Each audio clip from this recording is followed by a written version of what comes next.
Before we get started, I have an important message. If you're on Medicare or about to be, you don't want to go it alone. And you don't want to just call the first guy who sends you a postcard. My husband did that, and he wound up with some bad advice that costs us a penalty each month that will never go away. So, what can you do? Contact one of our member experts by going to certifiedmedicareagents.com and searching your state for an agent. You'll be able to look through our member agents and read about them. Then you can reach out to the agent or broker you select directly through the site. Now, one thing you should know is other sites who do this sell your information to 15 or more agents so you can get hundreds of unwanted phone calls. Not so with certifiedmedicareagents.com. You'll only be contacted by one agent, and if there is a problem, I may personally reach out to you. But generally, you will only hear from the one agent you select. So head on over there right now before you forget and find a qualified and certified agent that can help you today. Now, let's start our program.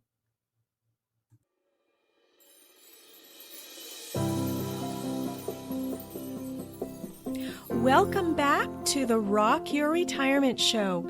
I'm your host, Kathy Klein, and this is a continuation of our one-year project. If you are a new listener to the show, we have a lot of back episodes where you can find information that you're looking for. But starting with episode 239, which was 3 episodes ago, we started following the life of Barbara Mock. This is section 1 of this one-year project. There will be 12 sections, which we will release on a monthly basis, so be sure to subscribe. There may be some bonus episodes, but we promise a monthly one. So I urge you to go back and start with Barbara's Amazing Journey, Section 1, which was released on August 31st, 2020. Listen to these episodes in order so you too can follow along with Barbara's journey. Today, Barbara and I talk about the messy middle. This is the place where you have made the decision to retire, but you're not retired yet. You're getting ready. You're planning. You're filling out forms, taking classes, creating your checklist, and checking things off. It's during this messy middle that things start to get real. It starts to get a little scary. You're looking at how permanent your decision is. This is the part where things can get a little messy at home too, because even though we might have discussed it with our significant other, when it starts to get real, things can pop up that you didn't think about before. That, my dear listener, is the messy middle. And as Barbara promised when she embarked on this journey with us, she tells us everything. Remember, Barbara promised to be vulnerable, and she is in this episode. She tells us about a situation between her and her husband, and situations like the one she describes is common in new retirees. But she is overcoming it because she was prepared. She prepared herself by reading books and listening to this show. So if you are getting ready to retire, if you are in the messy middle, if you are already retired and find yourself getting into the messy parts, be sure and listen to today's episode of the Rock Your Retirement Show. Let's listen in. So, Barbara, it's time to do our podcast again. So for listeners, if you are not familiar with the show, we have been doing a one-year project with Barbara Mock. She is our retiree who has announced her retirement, and we are following her. We're living vicariously through her as she goes through the different stages of retirement. So just just for your information, some of these things can be a little bit messy. So if you have not listened to the first few episodes, I would suggest that you go back and start from the beginning of Barbara's journey and then follow along with us. So Barbara, welcome back. Thank you. It's really good to see you. I can't believe a whole month has gone by. I know. It's in the time of COVID as we are recording this, it's fast and slow. You know, things seem to be going by really fast and they seem to be dragging on. This is a interesting life that we're leading right now. So tell me what's been going on with you. Well, I'm in the middle, and that means that I've announced, and so I'm halfway through looking back and halfway through looking forward. And the other day, it's fall in the Pacific Northwest, and we were raking leaves on a gorgeous, gorgeous sunny day. And I kind of felt like the changing of the seasons is a metaphor for what I'm going through right now. When I first started in the summer, everything was new and bright and shiny and exciting, full of energy. And now that fall has arrived, we're having wind and rain and leaves flying everywhere. And I think that's a picture of how I'm feeling. And then I know that as I come into winter, I love to kind of curl up with a good book and sit by the fire. But I'm thinking that spring is going to be my new life. And I'm going to be coming out of this season of the past and looking forward. And in some ways that is exciting, but it's also a little scary because it's so permanent, right? Once you make that decision, you're going to retire. I'm sure that you could go back on that, but I'm not. So I know there's this date certain out there. And I think for your listeners, our listeners, I had talked earlier about a book I've been reading called Your Retirement Quest. It's 10 Secrets for Creating and Living a Fulfilling Retirement, and it's by Alan Spector and Keith Lawrence. When I got the book this summer, I dove in, like I always do. And we just started ripping through the chapters. And for those of you that haven't read the book, I highly recommend it if you're the type of person that really wants to think about and plan for your retirement, not related to money. So what was fun about that is my husband said, sure, I'll go on that journey with you. I'll never read the book, but every time there's a chapter, we can talk about it. And so as each chapter unfolded, it was exciting, it was fun. And at the end of each chapter, it suggests to you to answer some questions. What are you going to stop doing? What are you going to continue doing? And what are you going to do that's new? And those are really, really fun questions to explore and think about. And so I churned through these 10 keys, these 10 secrets, which I can mention in a moment. And then I got stuck. And I couldn't figure out why. Because the very next step is to create your plan. Wait, didn't you put some kind of a plan on a chalkboard or a whiteboard or something? I did the do and consider. So I made a list of all the things I needed to do and then all the things I needed to consider. But you don't leave it there, right? To create a plan, there's usually a schedule and there's an action item. It's not just a list that's sitting there. So everything starts with purpose. And so Alan, rightly so, said, write your purpose statement. And that can be really hard if you've never done one of those things. It's a lofty, aspirational kind of a goal. And if you've never done that before, it's really hard. If you have done it before, it's hard. Did your husband help you with that? Or because he's already retired, right? Yeah, he's already retired. And I think we said before that he feels right now like his retirement is on hold. He likes the life he has, but he's really not sure what's going to be happening. So one of the things we did that really only took about 2 minutes each, has turned into a 6-week odyssey. And here's how. In the book, there's this list of all these words, all these values, and all you're supposed to do is circle the ones that jump out at you. like taking one of those little tests where you just go on that gut feeling, that emotion. And so my husband did his really fast. So for my husband, his words were adventure, commitment, competition, that's my golfer, Right, the golf. fairness, faith, family, loyalty, pleasure, because he's a guy, and prosperity. And I thought, wow, Those are those are really good words. now you just circle them. You don't have to think of them, right? No, there's just this huge list of probably 50, 60 words. And it's just interesting. You just kind of go do it. So he did his separately, and I didn't watch and I didn't see his list. And then I did my list, and it was adventure, faith, family, friendship, gratitude, joy, loyalty, and service.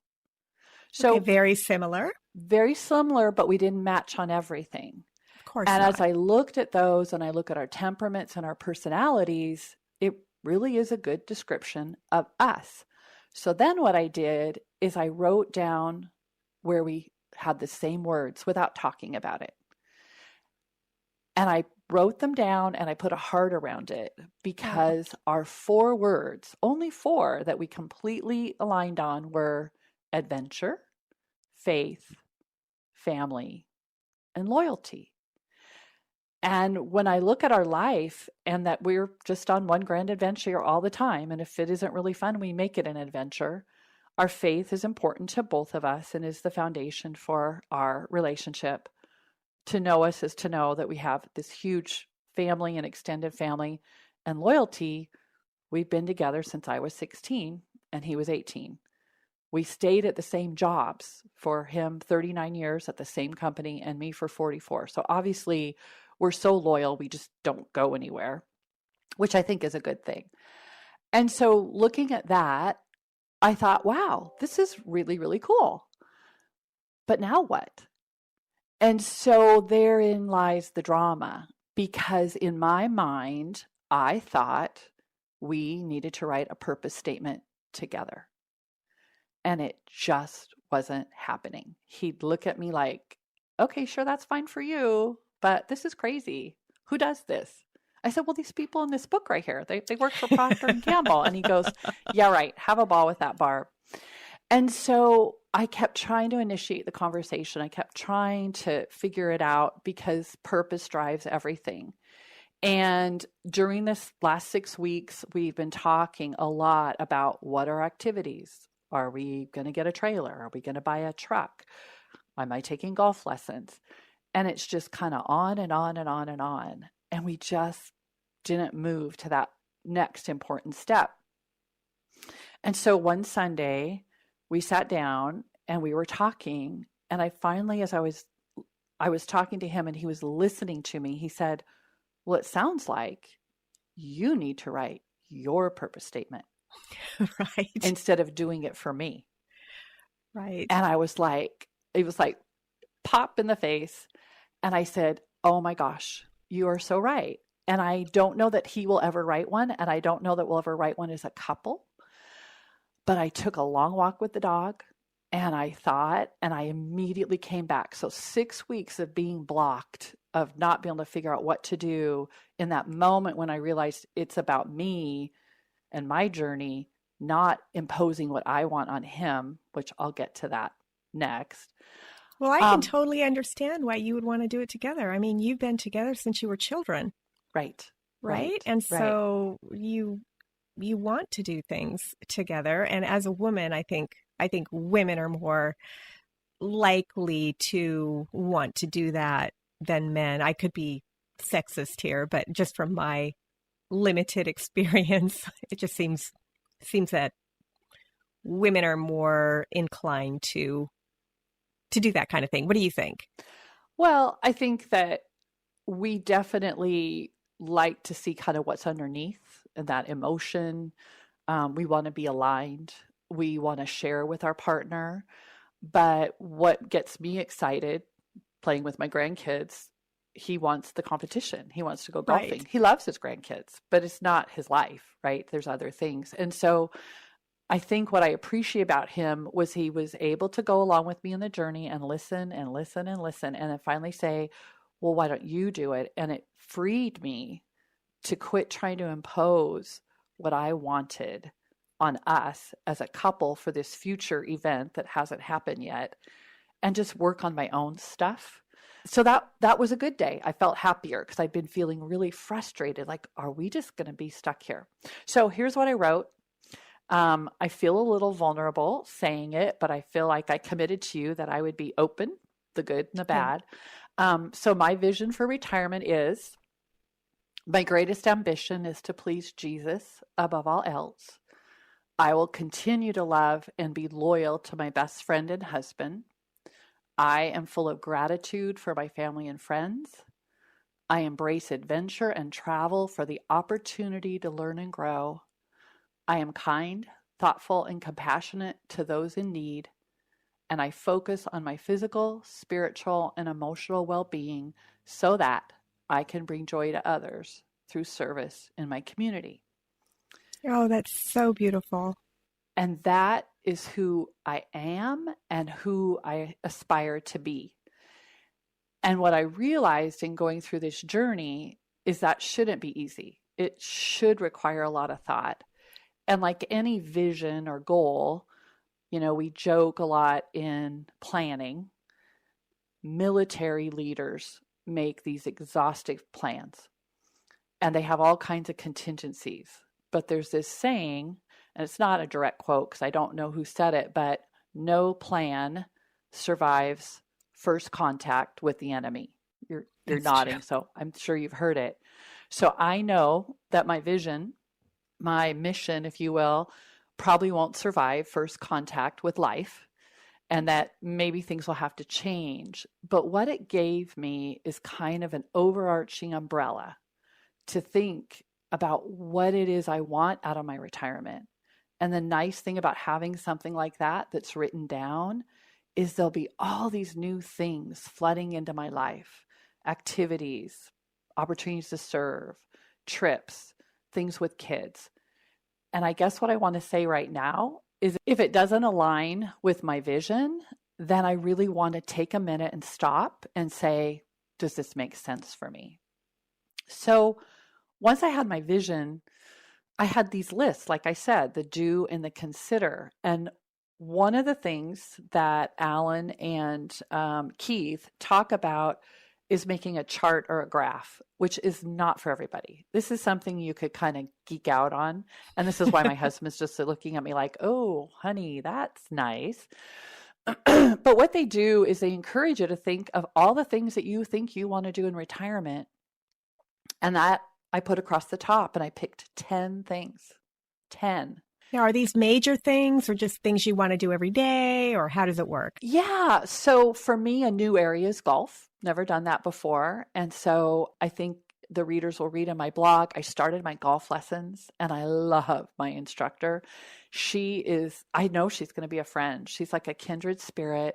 She's so excited to be working with me because 61 is kind of a late age to start golfing. So that's my new thing. Things I want to continue are hiking and biking. I have the equipment, easy to do. I just would like some friends to do it with now that I'm retiring. I still plan on snow skiing. I've had a dream for a long time. I met a man once in Park City, Utah, where we were skiing. And it was really crowded that day, and there wasn't a lot of room to sit. And I said, can I sit with you? And he was an 80-year-old man, and it was his birthday. Oh. And he was skiing for free on his birthday. And I said, you know what? When I grow up, I want to be able to ski when I'm 80. Well, that's 19 more years. So got to stay in shape for that. That's right. Some of my growth things we've talked about before, trying new things like painting or learning a language, travel for sure. Someday. Service. Yeah. Yeah. Service. I have a number of charitable organizations that I give to, but I'd love to kind of participate more directly. Camping is kind of new. We got rid of all the camping equipment years ago when the kids were little. And so right now, in this time of COVID, we're talking about doing something that a lot of people do. Get an RV and, have your own kitchen, you can cook. But that's a big investment. And we're not 100% sure. So we're Have you really tried having, the renting? well, we could try renting for sure, but my husband loves to buy and, have it and get all the stuff. So we're talking about that. And then, of course, family. So not Right. really anything new. There was one on there, though, is I used to be in a gym and I had a gym membership. Obviously, in this time of COVID with our state regulations, really nobody's going to the gym. But I put that on there because I thought, well, that's a good thing to do for health.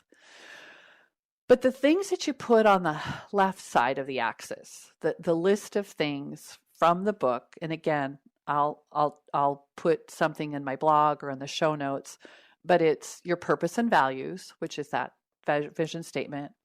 But the things that are keys to the secret of fulfilling retirement are attitude, well-being, financial security, connectedness, giving back, passions, growth, and fun. And what I loved about each of the chapters and thinking about that is I was able to go back and on my chart, you put pluses and minuses. So, for example, travel. Does travel help my attitude? Oh my goodness, yes. So I put 2 pluses, right? My well-being. Sure. I'm just delighted when I get to travel. But when I got to financial security, I put 2 minuses because Right. travel is expensive. And so you kind of get it where I went through each of my areas that I'm thinking about doing in retirement and then putting it on that axis and putting either pluses or minuses and then totaling it up. And I have to say it was, oh my gosh, it was a aha moment. And my husband came and he goes, wow, that's interesting. And I can take a photo of it if you want, but I listed all the things under the category of family, like holidays, vacation, Nana camp, Monday night dinners, whatever the family things were. Under my travel, I have a ginormous list. Probably won't be able to make it all, but I'm going to give it the old try. But when I totaled everything up, the things that scored the highest for me that give me life the most was family and travel and growth, right? Getting to learn and do things. And unfortunately for my gym, it was negative too. Wow. Because it was expensive and it wasn't that fun.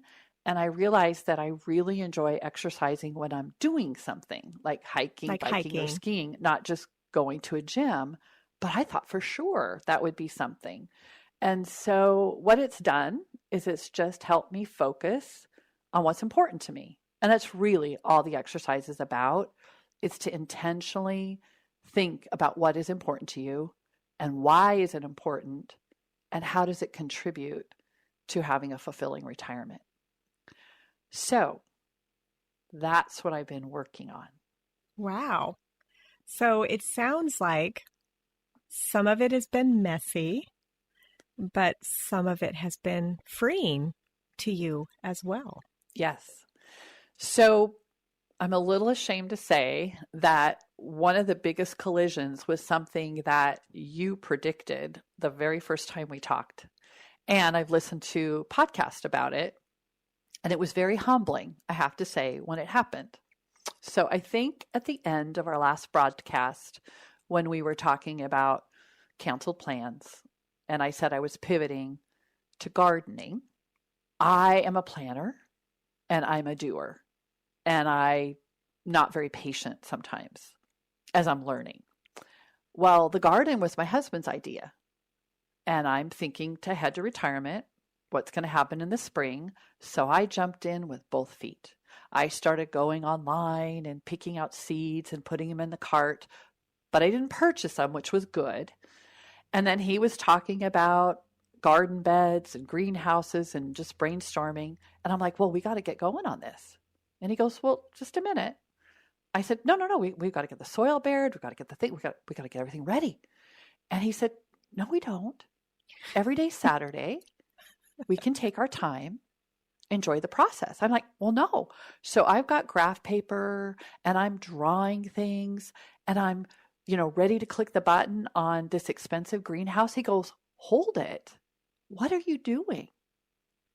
He goes, it seems like you're trying to direct me, Madam Director. And I went, oh my gosh, this is what Kathy talks about with men that are executives that come into their wives' domain. And I've had people tell me about that, like, oh my gosh, he's trying to change everything and do everything and tell me how to do it better. And we just like had this huge argument. And then I realized, oh my gosh, you're doing it. You're trying to take over his project in the guise of helping. So I saw a vision for what could be really about. He goes, why are you being mean to me? And I said, I'm not being mean. I'm just trying to get you motivated here. And so after I did this exercise, lo and behold, I looked and not one place was the word garden on my list of 10 things. And so I'm sure I will do this over and over again, where he'll have an idea, I'll get excited, and then I'll try to start planning and directing. But because of your show and because of the podcast, I realized that that is a danger. And I think any married couple where one has been retired first and the other's still working, that when that shift happens. And so he said to me, this is a huge transition for me, for you to not be working. I'm excited about it, but I'm a little nervous that the things I want to do are going to get overtaken. And I said, so then I kind of misheard him. When he said, take away, I inserted in my brain, sacrifice.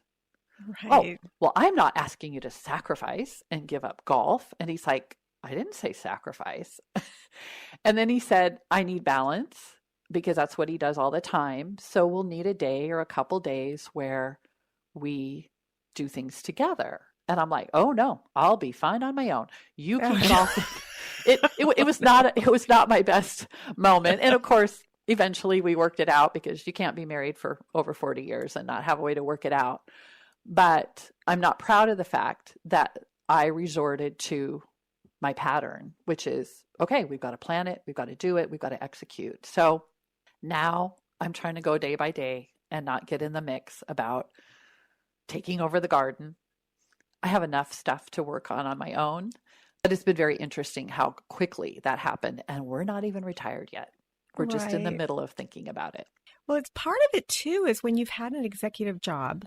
I do this all the time with Les, and my family has said that I'm bossy when it comes to it. It's hard. It's hard when you're used to being a certain way at work, and then you come home and you see something and you just want to help get it done, and so I can relate to you on that end. And, I think all of us, and it doesn't matter if you're male, female, whatever, who have been executives or owned a business or ran a department or ran a book club, we can all get bossy sometimes, I think. So I'm glad that you're working it out and that you catch it. For me, I usually don't catch it until afterwards, when it's too late. So definitely something that I'm working on as well. I'm glad that you caught it and, let him do his thing. He doesn't want you to take over his thing, probably, right? Well, he's very particular. He was a repairman and he fixes things. And so he's very deliberate. He thinks things through. He'll draw plans for days. He'll try to make it better. I'm like, come on, aren't we ready? Let's just get going. So I think that makes us a good couple, because I think that he would probably think about it for a really long time. And I, kind of like, okay, let's get this done. It's when that sweet spot happens where my skills at let's make a decision, let's come up with a plan. If I can let him do the organizing and the thinking part and the methodical part, because I could never do the projects we've done. He's the one who builds things. Then it's a good team. But it's when it gets out of balance and I think it could be anything between a couple where one has a strength and the other one has a strength where you're vying, and we're both firstborns. So, you know, we're both used to trying to be in charge. And so somebody's got to kind of step back. And so I'll step back on the gardening, but I'll step ahead on some of the other things. And the traveling. I hope so. I hope so. Planning the birthday parties for the grandkids or whatever, right? Yeah. Oh, well, that's good. I'm glad. Now you're still working through some things, I'm sure. Yes. But I'm glad that you have this book. And, I'm thinking that maybe I'll create some kind of contest for the listeners that has to do with maybe winning a copy of that book. So I'm going to put on my thinking cap and figure out some kind of contest. And listener, if you're in the Facebook group, I'll announce it there first. And if you're not, I'll probably create just a short blog post and tell you what the contest rules are or whatever. And we'll figure something out, because that book sounds like something that I should read. Sounds if you're good. thinking about retirement, it's almost like a journal where you read a chapter and then I think the value in it is the thinking part. And I know with projects, the beginning of a project, you're really excited. You're envisioning this future, but it gets really messy in any project. And there's never a straight line from A to B. It's whirling around back and forth. And if you're impatient like me, you want to get to the finish line. You want to get it done. But being married to someone who says it's about the process, enjoy the process as you go along, it's a good reminder. And so this book kind of breaks that down into thinking about it in a deliberate way, but then having it all come together. And I guess if I had a piece of advice, if you're anticipating retirement, don't rush this part. Rest in it, analyze it, think about it, talk to your friends, talk to your family, and at some point try to get it down on paper, because that means then you're likely to get it done. But I was rushing. So the 6 weeks that I spent was more thinking than writing anything down. Well, sometimes you need to think before you can write. Yes. And it sounds like that's what your husband is. He sounds like a thinker. Yep. And you sound like a doer. Yep. And that's why you make such a great team. So thank you so much for coming on the show again and telling us about this messy middle that you were working through. And is there anything that you want to say to the listener before we say goodbye? Well, I appreciate the feedback I'm getting on the blog post. I think I've shared with Kathy before that for work, I was always writing zoning codes, letters, speeches, doing PowerPoints. And so this is kind of a whole new world for me. So I really don't know what I'm doing, but I just have things that come to me, and I feel like maybe they might be of help or interest about my personal story or my life or what I'm working on. And so I appreciate the feedback that I'm getting, just to understand that if it's something that interests you, I'd love to hear back just how it's affected you, because then that helps me to kind of think about what else could I write. Well, I have to tell you, from my standpoint, I love the blog post that you did about your two grandmas. Mm-hmm.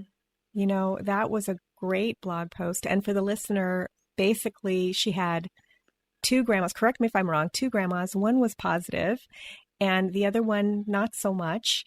And basically, as a child, Barbara didn't want to go see the non-positive grandma and didn't want to be like her, and loved the positive grandma and all the ways that positive grandma improved other people's lives. So if you haven't read that blog post, head on over. What was the name of the article? Do you remember, Barbara? A Tale of Two Grandmothers.